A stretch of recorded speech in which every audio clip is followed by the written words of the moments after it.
Good morning, ladies and gentlemen. Welcome to this educational video on the concept of price elasticity of demands. In this video, we will again shed the light on the methods for calculating price elasticity demand. Within the previous lecture, we have already covered this concept, but I decided to create an additional video to make sure that no one has any kind of misunderstandings between these two methods. So, as we remember, we have two main approaches to calculate price elasticity of demand. They can be spread into two major types: point formula or midpoint formula. Some people call it arc elasticity of demand. As you remember, price elasticity of demand, for instance, measures how much the quantity demanded of a good responds to the change in its price. Remember that it's a crucial concept in economics because it helps us to understand consumer behavior and how changes in prices impact demand. So first of all, let's look at the point method. The traditional one we have already covered during the lecture 2. Yeah, at the beginning of the course.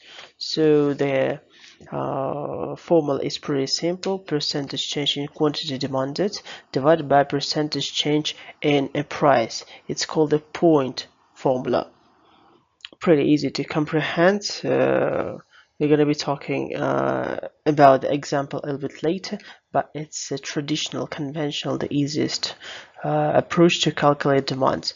As you remember, we have also covered the formula of the midpoint method when the formula utilized the average values of the price, both price and demand.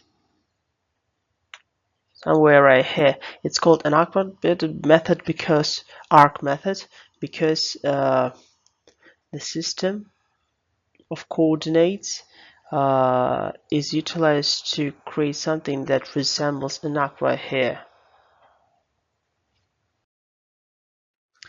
What's the peculiarity of point method? Pretty easy to comprehend. So just an example, there is the price for the specific product which increased from 10 up to $12. As a result, the quantity demanded decreased from 50 up to $40. So first of all, we have to find the difference in quantity values. It's 10, which gives us a percentage change of 20%. The same can be applied to price. So here we have the percentage change of price by 20%. Yeah, 20% from 10 up to 12. So following the easy logic, percentage change in quantity demanded divided by percentage change in price, 20 divided by 20 gives us 1. In this case, we're interested in absolute values. So the conclusion is pretty simple. This demand is unitary elastic. So pretty easy to comprehend. The same data, but different approach. Arc method or midpoint approach. Absolutely the same condition. Here we have Q1, Q2, the initial quantity, and the new quantity. So as you remember from the previous lecture, that we have to find out an average quantity. 50 plus 40 divided by 2 gives us 45. So pretty easy. The same can be applied to prices. P1 equals 10, P2 equals $12. The same calculation with the average value, which is 11.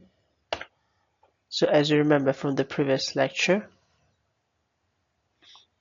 the formula looks like this. You have just to insert the numbers in this. So 40 minus 50 divided by 45 divided by 12 minus 10 divided by 11 gives us minus, or just 1.22. So absolutely the same data, the same information, but different results. So here we have elastic demand. So how is it possible? The difference is in the approaches that are being utilized right here.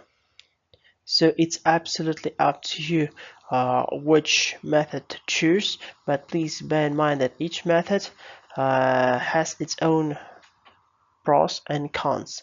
But remember, if you are asked to perform the calculation utilizing the midpoint method, so do as you have been asked. Otherwise, it's absolutely up to you. So, what are the main differences that can be observed between these two methods? So if I talk about the point formula, pretty easy. It's just simple compared to arc, elasticity, or midpoint method. Usually it's useful for determining the elasticity at specific price and quantity. So when you have just to instantly perform these calculations. Usually it's more suitable for small differences where you can observe incremental changes in price and quantity. However, the elasticity value in this case highly depends whether the initial or final values are used at the base. It's very important. In other words, if you utilize the final price and final quantity at the base data, the result may be different compared to the case if you are used the initial quantity and initial price at the base data. So you're running to the risk of being a little bit biased. However, this bias reduction is performed when you utilize the midpoint formula because it eliminates the base sensitivity by averaging initial and final values. Usually it's more accurate if we're talking about the significant changes in price when there is a big difference. Usually it's more reliable because it produces a single elasticity value regardless of which point is chosen at the base. But you have to sacrifice the simplicity and face the complexity of these methods. It's slightly more complex and requires at least the sheet of paper and a pen. So, ladies and gentlemen, remember it's absolutely up to you to choose, but please, unless you are asked to perform the calculation utilizing the specific method. So please make sure that you have familiarized yourself with the requirements profoundly.